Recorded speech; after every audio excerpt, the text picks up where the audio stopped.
Now, a lot of ladies ask me, how do I avoid getting played? How do I stop myself from getting used and abused by guys? Give me some information.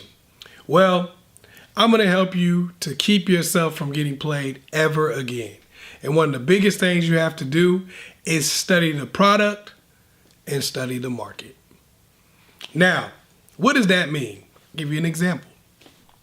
Say I told you I'm going to be selling a brand new bright red Ferrari. And I'm also going to be selling a used minivan. Now, which one of those is going to be easier to sell? Most of you probably would say, duh, brand new bright red Ferrari. But what I didn't tell you was that the customer is a younger couple who just had quintuplets. Right. They got too many kids to get a damn Ferrari. Where are they going to put the kids? On the roof? So that vehicle really isn't worth much to them. It's very difficult to sell. Now, if I was to tell you that the customer was a college student who had the money, or his parents wanted to buy him a car and he could get whatever he wanted, red Ferrari. He wouldn't be caught dead in the minivan, right? So it depends on the people. Depends on who you're selling the vehicle to. So that's going to make a big difference. So you got to look at your market and you got to look at your product. Now, what does that have to do with me? You're probably saying, what does that have to do with being in a relationship? What does that have to do with me looking for somebody? I don't see myself as a car. Don't compare me to that. Well, as I said in the other video before, you know, we are all salespeople selling a product that is ourselves. All right, we all have to sell ourselves. There is so much competition out there in the world nowadays that if you're not selling yourself, you're missing out. If you're not doing your market research, you're missing out. Now, here's the thing. Whenever I talk about research, whenever I talk about putting in the effort, people always get a little crinkled up in the face because it's dating. And they're like, I shouldn't have to play these games and it shouldn't be so hard. But didn't you study when you were in college? If not, you probably didn't do very well. You probably weren't Phi Beta Kappa. You probably didn't graduate cum laude. So, you know, you got to think, this is the most important decision that you'll ever make in your life. The person you're going to spend the rest of your life with. That's going to last long after your job. If you make the right decision and it's done right, it'll last long after your job, long after whatever college you're going to, even, past when you're raising kids. So it's something you really got to take to be important. Now, so when you're looking at the market and you're looking at your product, you have to really study who and what you are. You have to realize that if you're selling that same minivan to two different people, you're going to have to sell it in two different ways. You might be selling the minivan to a couple that's got 3 or 4 kids and they just want to make sure their kids are entertained.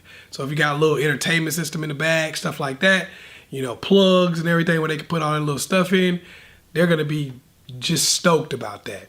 Well, another couple, they might just have 2 big ass dogs. And they be like, we need to put our dog somewhere. And you're like, oh, well, these seats come down. You can put these dogs back here. Now they want to buy.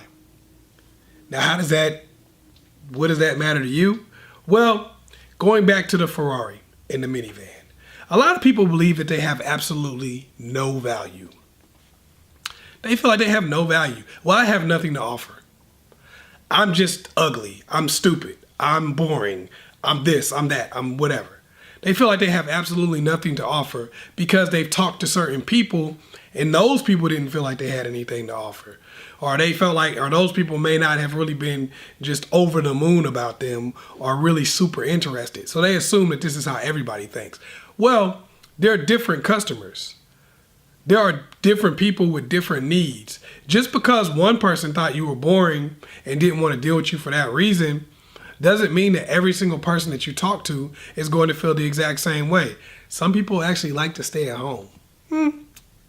Weird, right? Some people don't want to party every weekend. Now, some people do. So you might have been kind of left out in the cold because somebody did like to party and you like to stay at home. So you get a person that wants to stay at home, or that may be the market that you're looking for. You might have been left out in the cold because you like to party a lot and other people wanted to stay at home. So you start looking and saying, okay, this is part of what I bring to the table, and I probably need to find somebody that shares that. Not that I have no value because I'm not a certain way, but I need to find somebody that I have value to. Get what I'm saying? Now, when we talk about the same product sold in a different way, depending on the situation, you have to play up different things. Depending on who you're dealing with, you might be the same thing. It might be the same thing. You're the same person you were yesterday, but you talk about different things depending on who you're talking to. It just like you would if you're in a group of friends. You know, some of your friends like to talk about sports. Some of them like to talk about fashion. Some of them like to talk about, I don't know, relationships, whatever. People like to talk about different things. So that's what you talk about. If you're talking to your pastor, you're not talking about who you slept with last night. Hopefully not. Look, if you're talking to your pastor about that, you might want to chill for a second. Just, you know, if you're getting counseling or something, that's cool. But if you over here like, dog, you know what I'm saying? I hit that. You can't be doing that with the pastor. You're going to have a different conversation. It's still you, but you're going to talk about different things. You know, so you have to understand that when you're trying to sell your product, you're going to have to sell it in different ways to different people. It's not that the product is any less valuable. It's that different features are more valuable to other people. So if you're like, I am a dynamite cook and I work, I pay my own bills, I'm doing really well, I'm independent, yada, yada, yada. Only one of those things might be important to somebody. And then other things important to someone else. So because you have all of those things going for you, you might need to start talking to that other person, asking some questions to them and figuring out what you need to talk about, what you need to do to put your best foot forward with that particular person. You see what I'm saying? Also, when I talk about market research, okay, first of all, you start figuring out who your market is, just like you would with anything. You know, when they put a show on television, what they do is they say, this is our demographic. This is basically the market that we want to watch this freaking show. Okay? They say this is the market. Then the show comes out, yada, yada, yada. They figure out who is actually watching the show. Now, sometimes it's the same people that they wanted to watch the show. Great. Sometimes it's not the people they wanted to watch the show. It's some totally different people who are watching it for some totally different reasons. They thought they were going to get some 17-year-old girls. They got 47-year-old men. What happened, right? So then they have to go back and do some research and they have to make a decision. Do we want to keep the market that we have, even though it's not really what we wanted? Or is the network putting pressure on us? Is the advertisers we want a certain way? So do we have to change the show to accommodate the desired market so we can get that? This is kind of what you're looking for. Now, you may attract the person that you want and they may give you everything you want, and that's how things have been working for you. So you don't have to really change much. But chances are that's probably not happening because you're watching this video. So I'm guessing that might not be what's going on. So what you're going to have to do, if that's not what the case, is you're going to have to see what your desired market is looking for. What is the guy that you actually want looking for? And do you have those things? Can you get those things? How do you do that? Well, it may sound a little strange, but let's talk about doing research. You see people all the time that are probably what you're looking for. But a lot of times they have a girlfriend. They have a wife. You might work with somebody like, oh my goodness, if he was not married, girl, if he wasn't married, you know, you have that kind of thing. But you never think to ask that person questions. Like, hey, where did you meet your wife? What caused you to want to be with her? What made you choose her over everybody else? Tell me a little bit about your wife. Hey, I'd like to get to know your wife. People don't really think about that. I'll tell you something that I used to do. And this gave me a lot of insight on really how to get women. This is back when I used to kind of deal with a lot of different women at one time. Don't judge me and I won't judge you. But what I started doing was I looked at the women that I wanted who had boyfriends.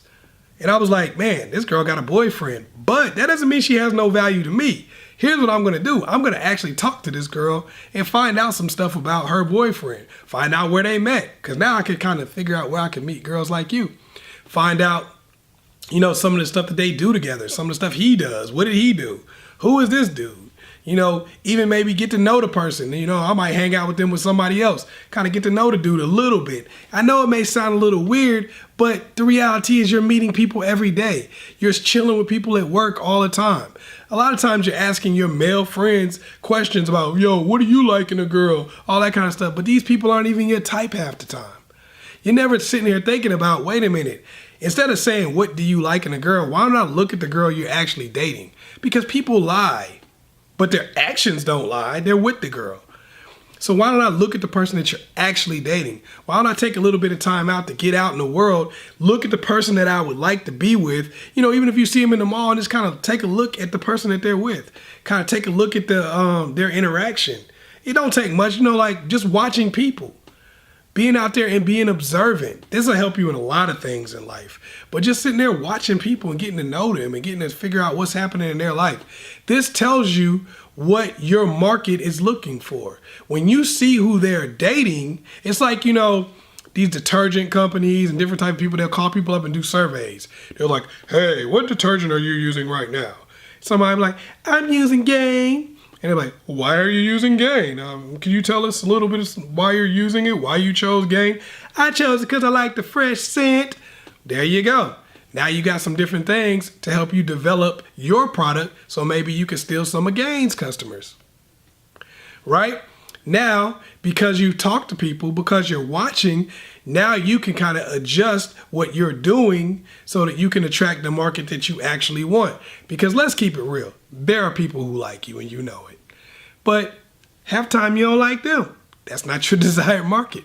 So you have to figure out how to adjust what you're doing for the desired market. Because a lot of times you'll figure out that the girl that's dating the guy you really would have liked to be with isn't that much different from you. They have things in common with you. But a lot of times you don't know where to meet the guy while he's still single. You don't know what parts of yourself to emphasize to that guy to get him interested. And you don't know, you know, just his general network, you know, and how to get involved in that. There's a lot of different things that come into play, and all you got to do is start asking questions, observing people, and, you know, just figuring out, doing your research. What do these people like in a woman? Makes it easier on you. You got to realize you're always valuable. You're always worth something, but you're going to be worth different things to different people. And people are going to look at you a certain way based on what you project. And you have to do that knowing what result you want. If you're selling something, a good salesman will always let you know, will always figure out exactly what it is you want and show you how that product gives you what you want. That's kind of sales 101. But a lot of people don't do that in relationships because they don't see it as sales. They don't see that when they want something, or if they want somebody to want them, they have to project that. They have to project what that person is looking for and show them how they bring that to the table. And the only way you can do that is to know what that person is looking for.